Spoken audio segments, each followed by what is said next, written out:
తప్పుడు ఆరోపణల కారణంగా ప్రాణాలు కోల్పోయిన దీప్తికి న్యాయం చేయాలని నాచారం పోలీస్ స్టేషన్ పరిధిలో దళిత ఐక్య సంఘాలు నిరసనకు దిగారు. దీప్తి ఆత్మహత్యకు పోలీసులే కారణమంటూ అంబేద్కర్ విగ్రహం వద్ద నిరసనకు దిగారు. నాచారం పోలీసులు డౌన్ టౌన్ అంటూ నినాదాలు చేశారు. దీప్తికి ఎలాంటి సంబంధం లేకపోయినా ఆమె ద్వారా డబ్బు వసూలు చేసేందుకు యత్నించిన అనిల్పై కఠిన చర్యలు తీసుకోవాలని డిమాండ్ చేశారు.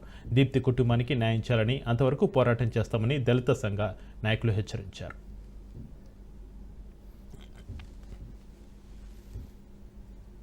నగర్ కాలనీలో ఒక అమ్మాయి సూసైడ్ చేసుకుందని రాత్రి 9 గంటలకు మాకు తెలియగానే మేము అక్కడే ఉండే దగ్గరలో ఉండగానే వెళ్ళేసరికి అక్కడ పోలీసు వాళ్ళు వచ్చి ఆ ఒక డోర్ పగలగొట్టి ఆ అమ్మాయి డెడ్ బాడీ తీయడం జరిగింది. మేము అడిగినాం ఎట్లయింది ఏమైందంటే అమ్మాయి కొన్ని వీడియోలు పెట్టడం జరిగింది సూసైడ్ చేసుకోకముందుకు.